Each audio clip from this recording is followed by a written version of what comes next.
The film starts in a snowy mountain range, home of the dreaded ice shark. It then goes to a submarine moving under the water. Back and forth, it goes between the mountains and the sea, with the credits rolling over. It does not make much sense until the sea meets a mountain somewhere in Alaska. There is a soldier in a helicopter moving on the sea and giving some military chats to his team. It shows sonar testing is going on. Part of a glacier slides into the sea, and underneath the water is the submarine, piloted by Emma McNeil. She is driving the submarine and enjoying it. She feels the submarine shudder from the glacier falling in, but she ignores it as she is too busy studying whales nearby. There is some other wildlife nearby too, including hammerheads and white tips, seals, rays, and a sea snake. A pod of whales suddenly surrounds the submarine and starts moving around. Some of the whales start hitting the submarine, which shakes it and makes people inside it afraid. The senior officer orders the soldier to get into the position. Emma and her crewmate Vince watch on in awe, but overhead, the military man in the chopper drops something into the sea, which disrupts their sonar. It disrupts the whales too, as they begin ramming the glacier. Emma is perplexed by what is happening, but not by much. Emma finds the whales enormous and beautiful. She asks his mate to record this beautiful sight, but he is scared of the situation. The soldier informs his team that the survey and radar are negative,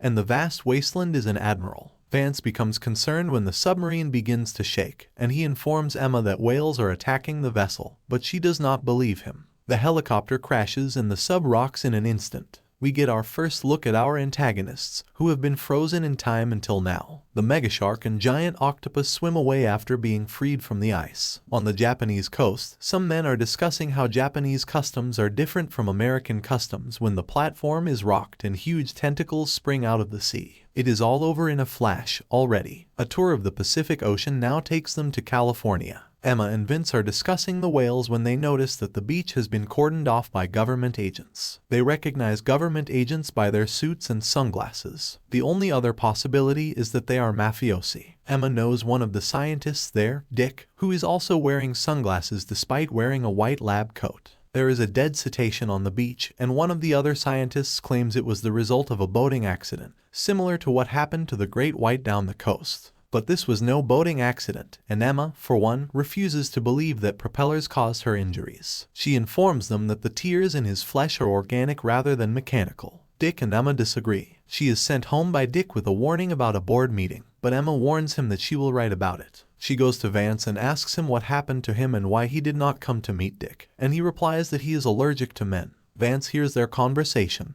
Emma and Vince go drinking on the beach, and she concocts a zany scheme to prove herself correct. She manages to make her way back to the whale's corpse at night to examine it further, with a warning from the cop on duty about the whale exploding. What can only be a massive tooth is pulled out, and as long as she does not drop it to the bottom of the sea when checking out Ben Gardner's boat, she has her proof. Back in Japan, one of the survivors of the octopus attack is furious about being detained. He says that there was no construction failure. A scientist, Dr. Shimada, believes him and wishes to discuss the events with him, but not before warning Alan that the people who have detained him can be an unpleasant bunch when they want to be. Alan begins to draw what he sees. A plane is flying above the clouds, preparing to land. There is some minor, non-Godzilla-related turbulence to frighten the passengers. They calm down, and an enormous shark leaps out of the water and bites the plane that has just passed through the clouds, sending it crashing into the sea. Emma has been given her P-45 and is using the tooth as a bookmark. It suddenly gives her inspiration,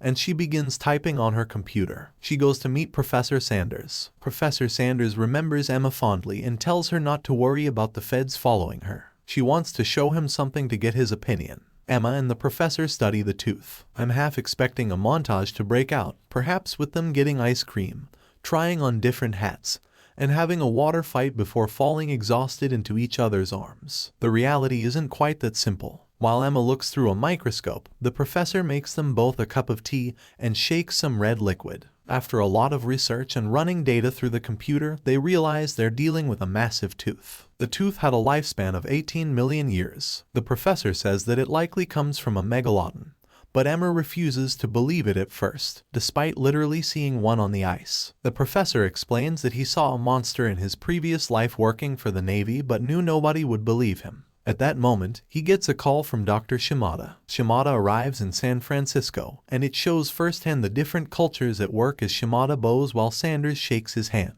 Emma and the doctor are making love eyes at each other almost straight away. Sanders plays the Hooper role, explaining that the Japanese government is completely unprepared for what is coming. Dr. Shimada has brought the drawings along, and the survivor is quite a talented artist. As these three oceanographers try to work out what the beast with tentacles and a slit eye might be, the doorbell rings and a package arrives for Emma. There is a DVD with footage from the submarine Emma and Vince was on. They watch it, and finally, they realize they are dealing with a giant octopus, although Emma thought it was a squid. Out in the Pacific, a destroyer is searching for a shark. A fin closes in on the ship, and the captain orders his men to open fire. Having thought the shark was destroyed, the captain is dismayed to find it back on the radar, and expresses dramatic awe and surprise at his quarry's resilience. The shark begins to ram the ship, and the captain screams. Back at Shea Sanders, the professor offers Emma a drink, even though she does not need one given how quickly she went from sleeping to sitting up.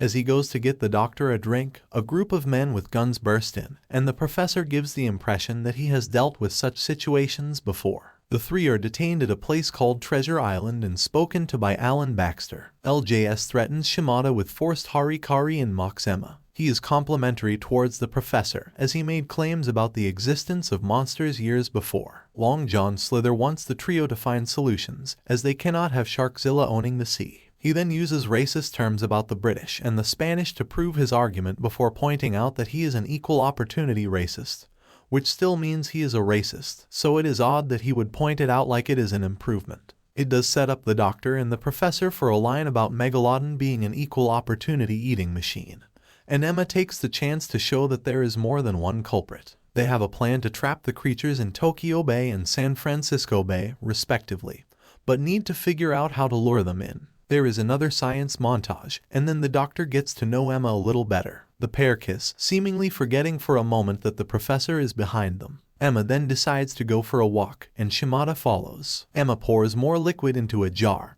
and both the professor and the doctor kiss her on the cheek. Maybe a love triangle will form. As more liquid is poured into jars, Slither is informed of the plan, and he engages in a generic, ambiguous mystery man and authority dialogue. Shimada returns to Japan, while Emma and Sanders prepare for her arrival. A jet flies over the ocean to study the target but ends up flying too low, and is smashed into pieces by a flailing tentacle. The jet would be flying too fast for that to happen, and the octopus would be equally wounded by the strike. Emma and Professor Sanders are back in the submarine that cost Emma her job. They make their way to the seafloor and try to drop the goo with the scent, but the submarine will not release it. To make matters worse, the shark is only about 5 minutes away. The pair try to make a getaway, but apparently the shark can swim at 500 knots, or faster than a jet for those of them who are not so nautical. On the surface, the Navy begins firing at the shark, and again it disappears off the radar. After hitting them, they think their work is done. Slither celebrates. Alas, it was premature, and the shark bit into the boat. It has not done so, however. Its next target is the Golden Gate Bridge,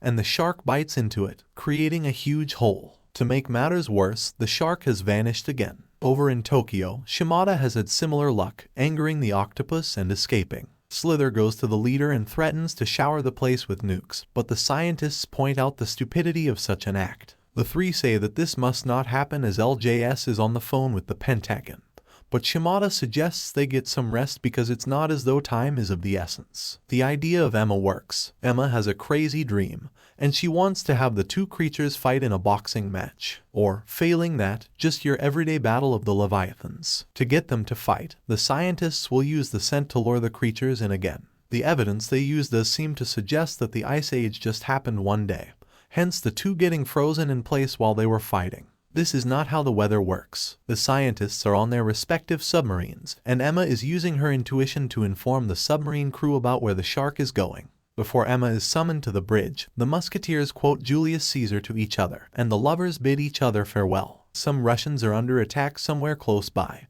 and the submarine closes in to try to lure their assailant. They do not need to wait long as the shark rams the submarine, doing relatively little damage considering it could take down a plane, destroy a bridge, and bite a destroyer in half. A chase ensues, and the sub fires torpedoes at the shark, both of which miss. Just as the shark looks like it will catch up, another submarine fires, hitting the shark and sending it scurrying off. They promise to keep the shark at bay, but the octopus appears out of the gloom, destroying the protective wolf pack subs. The remaining sub flees the octopus and heads for some ice at the behest of Sanders. Over on the Japanese sub, Shimada tries to explain why only one of the American subs is now visible, and demands that they help the remaining sub. As for the remaining sub, it has made it to the ice and lost the octopus only to gain the shark, which is following close by despite the narrow gap the sub is traveling through. The navigator loses his composure and wants to shoot his commanding officer, leading to a standoff. A shutter gives the crew a chance to overpower the mutineer, and Emma knocks him out, ending our undercard and allowing Sanders to take up his old job and steer the sub.